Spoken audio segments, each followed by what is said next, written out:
ലാലേട്ടൻ അക്ബറിനോട് ചോദിക്കുന്നുണ്ട്, എന്തു പറയുന്നു അക്ബറെ, പി ആർ ഒക്കെ ഉണ്ടോ? അപ്പോൾ അക്ബർ പറയണ, ആ ചെറിയ തോതിലുണ്ട് ലാലേട്ട. ആ അതാണ്.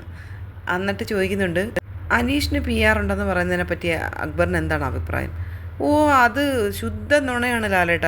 പി ആറിനെ പറ്റി അറിയത്തില്ലെന്ന് പറയാൻ, ഇത്രയും വർഷം കൊണ്ട് ബിഗ് ബോസ് വരാൻ വേണ്ടിയുള്ള കാര്യങ്ങൾ ചെയ്തുകൊണ്ടിരിക്കുന്ന ആളിന് പി ആറിനെ പറ്റി അറിയാൻ വയ്യാന്ന്. അത് ശുദ്ധ നുണയാണ് ലാലേട്ടാന്ന് അക്ബർ പറയുന്നുണ്ട്.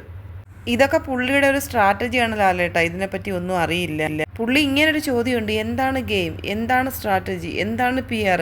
ഞാൻ ഇവിടെ വന്നിരിക്കുന്നത് അഭിനയിക്കാനല്ല, ജീവിക്കാനാണ്. അപ്പം ലാലേട്ടൻ പറയുന്നുണ്ട്, ആ പുള്ളിക്കാരൻ എപ്പോഴും സംസാരിച്ചാലും പറയുന്നൊരു കാര്യം, കലാകാരന്മാർ, സിനിമയിലുള്ളവർ, സീരിയലുള്ളവർ, ഞാനൊരു സാധാരണക്കാരൻ, അങ്ങനൊന്നും ഇല്ല അനീഷ്.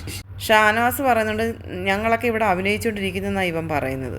അപ്പം ലാലേട്ടൻ പറയുന്നുണ്ട്, ഞാനും ഇങ്ങനത്തെ ഒരു അവസ്ഥയിൽപ്പെട്ടാൽ ഞാനും ഇങ്ങനെയാണ് അഭിനയിക്കുന്നതെന്ന് കാണിക്കണം, അതാണ് കലാകാരൻ.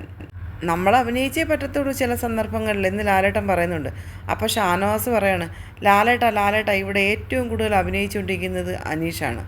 ഷാനവാസ് പറയാണ്, രായ്ക്ക് രാമായണം പറഞ്ഞുകൊണ്ടിരിക്കുന്നത് ഞാനിവിടെ ജീവിക്കുകയാണെന്നാണ്. അപ്പോൾ ലാലേട്ടൻ ഷാനവാസിനെ വിളിച്ചിട്ട് പറയാണ്, ഷാനവാസ് ഇത് എല്ലാവർക്കും ബാധകമാണ്, ഷാനവാസിനും ഇത് ബാധകമാണ്, ഷാനവാസ് ഇവിടെ ഗെയിം കളിക്കാനാണ് വന്നിരിക്കുന്നത്.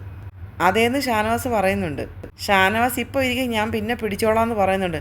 ഷാനവാസിന് 8ൻ്റെ പണിയാണ് ഇന്ന് കിട്ടിയിരിക്കുന്നത്. എല്ലാ കാര്യങ്ങളും ഷാനവാസ് കഴിഞ്ഞ വീക്കിലും ഇതിന് മുന്നേ ചെയ്തുകൊണ്ടിരുന്ന കാര്യങ്ങൾ വരെ എടുത്തിട്ട് ഷാനവാസിനെ ഇന്ന് ശരിയാക്കിയിട്ടാണ് ലാലേട്ടൻ പോയിരിക്കുന്നത്.